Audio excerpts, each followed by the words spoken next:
মেঘবালিকার জন্য রূপকথা। এটা ছেলেবেলার রূপকথার গল্প তো বটেই।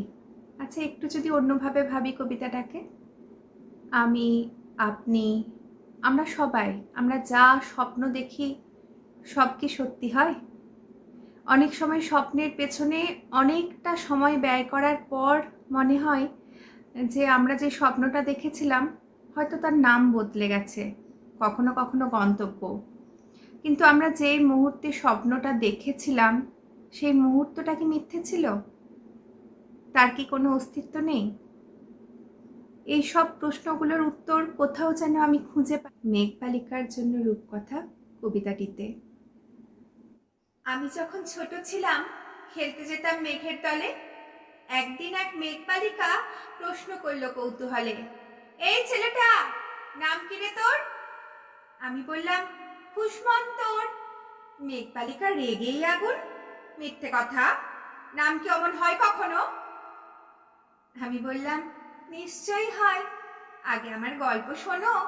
সে বলল, শুনবো না যা, সেই তো রানী সেই তো রাজা, সেই তো একই ঢাল তরোয়াল, সেই তো একই রাজার কুমার পক্ষী রাজে, শুনবো না, ওসব বাজে। আমি বললাম, তোমার জন্য নতুন করে লিখবো তবে। সে বলল, সত্যি লিখবি? বেশ, তাহলে মস্ত করে লিখতে হবে, লিখে কিন্তু আমায় দিবি। আমি বললাম, তোমার জন্য লিখতে পারি এক পৃথিবী। লিখতে লিখতে লেখা যখন সবে মাত্র 2-4 পাতা, হঠাৎ তখন ভূত চাপলো আমার মাথায়। খুঁজতে খুঁজতে চলে গেলাম ছোটবেলার মেঘের মাঠে। গিয়েই দেখি চেনা মুখ তো একটিও নেই এ তল্লাটে। একজনকে মনে হলো ওরই মধ্যে অন্যরকম। এগিয়ে গিয়ে বলি তাকেই, তুমি কি সেই মেঘবালিকা? তুমি কি সেই? সে বলেছে, মনে তো নেই, আমারও সব মনে তো নেই। আমি বললাম, তুমি আমায় লেখার কথা বলেছিলে। সে বলল, সঙ্গে আছে, ভাসিয়ে দাও গায়ের ছিলে।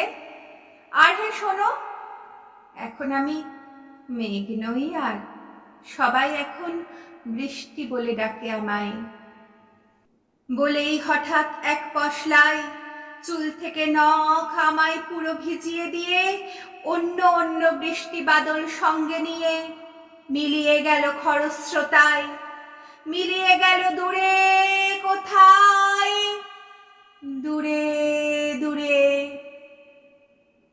বৃষ্টি বলে ডাকে আমায়, বৃষ্টি বলে ডাকে আমায়।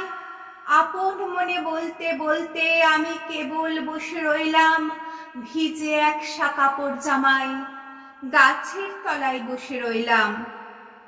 বৃষ্টি নাকি মেঘের জন্য?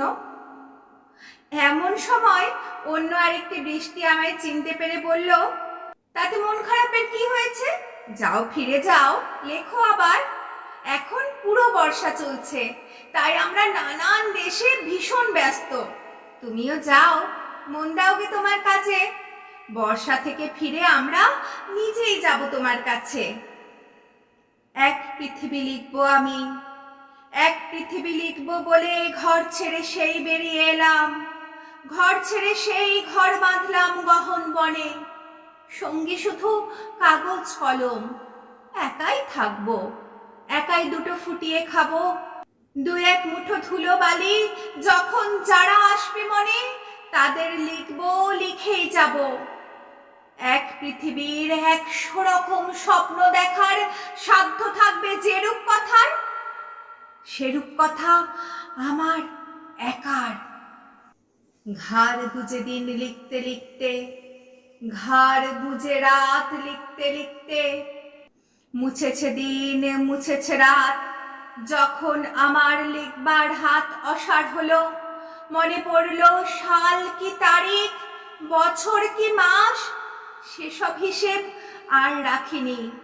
লেখার দিকে তাকিয়ে দেখি এক পৃথিবী লিখবো বলে একটা খাতাও শেষ করিনি।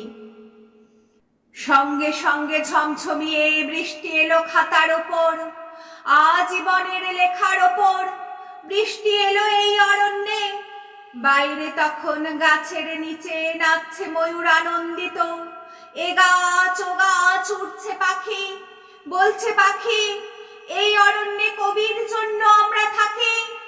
বলছে ওরা কবির জন্য আমরা কোথাও, আমরা কোথাও, আমরা কোথাও হার মানিনি।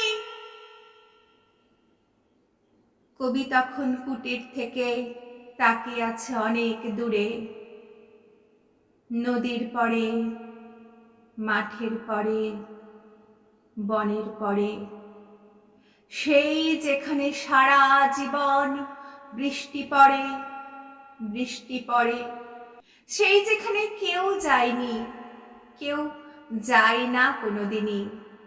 আজ সে কবি দেখতে পাচ্ছে সেই দেশে, সেই ঝর্ণা তলায় এদিক ওদিক ছুটে বেড়ায় সোনায় মোরা মেঘ হরিণী, কিশোর বেলার সেই হরিণী।